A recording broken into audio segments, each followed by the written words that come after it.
Sobra gatos ka magbanay ang apektado sa pagbaha sa Malita, Davao Occidental kagabi.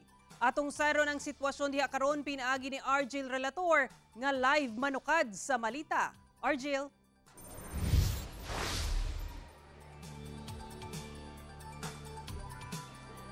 Sara, tungod sa pagbaha dinhi sa Malita kagabi, upat ka mga balay ang totally damaged. Human matud pa na anod sa baha, samtang nahugmak sab ang approach sa tulay sa Bulila Bridge tungod sa volume sa tubig sa sapa. Gilayong ipabakwit ang mga residente sa Barangay Poblasyon, Malita, Davao Occidental tungod sa pagbaha. Giyang mibunok ang ulan sugod alas 8 Miyerkules sa gabi. Anasa 145 ka magbanay o kapin 400 ka mga individual ang gipabakwit tungod sa pagbaha o temporaryong nagtiner sa Malita Gymnasium. Kuan jud ang among balay dito na nalunupan. Ang among mga banig nangaanod. Amo tong nidagan na lang mig, amo na lang mig siguro bahala ko mi butang na dala. Kagabi kutob na sa hawak ang tubig mo lang ni bakwit na lang jud mi kay naglikay pud mi sa kanang lubi kay duol ang lubi sa among aba. Tungod sa kusog nga ulan, milapaw ang tubig sa sapa, dihang midagayday ang tubig gikan sa bukirong bahin padulong sa poblasyon area.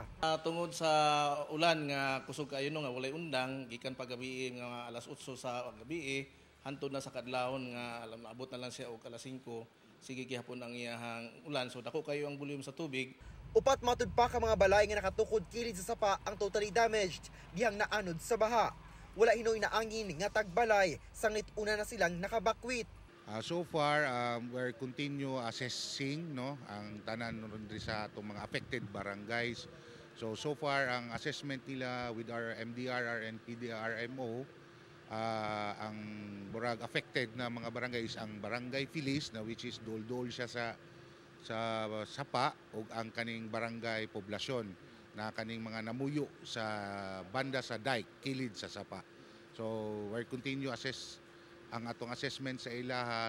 Tungod sa bulog sa baha, nakankan ang yutang pundasyon. Hinungdan nga nahugmak ang approach sa Bulila Bridge nga nagkonekta sa Barangay Bulila ug sa laing tulupa ka makasikbit nga barangay. Ang residenteng si Alan wala nakauli kagabi, sanglit na abdan sab og baha sa poblasyon. Apan dili na niya matabok ang iyang tricycle tungod dili na maagian ang tulay. Nakatanong na akong sakyanan to sir nga. Gibili na po na ako, uli na po nangaon sa balay, balik na po ko. Pero di unsa man yung pagtabok ka ganina? Ni tabok lang ko sa sapa sir. Makaya ra ni magtabok sa sapa di ay. Kaya ra sir. Doon na may laing dalan apan moabot matud pa og sobra oras ang gilayon sa biyahe.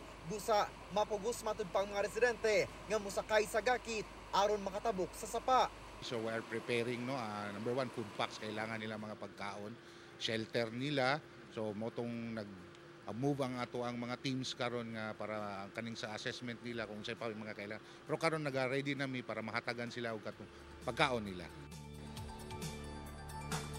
Sara, nagpadayon karon ang pagpahigayon og rapid damage assessments and needs analysis aron nga masuta ang kinatibuk ang danyos sa naturang pagbaha. Samtang sa karon padayon nakasinati og moderate to heavy rains ang tibuok Malita, partikular din sa poblasyon area. Busa abiso sa mga residente nga gilayong maminaw sa mga instruction ug anunsyo gikan sa MDRMO o sa Operation Center. Sa karon sab, Sara, ato makita sa akong likod ang mga LGU officials ug kini mga trabahante sa LGU aron nga mao'y moatiman sa mga evacuees nga nagpabilin dinhi sa Malita Gymnasium. Mao ka na ang latest gikan dinhi sa Malita, Davao Occidental. Balik kanimo, Sara.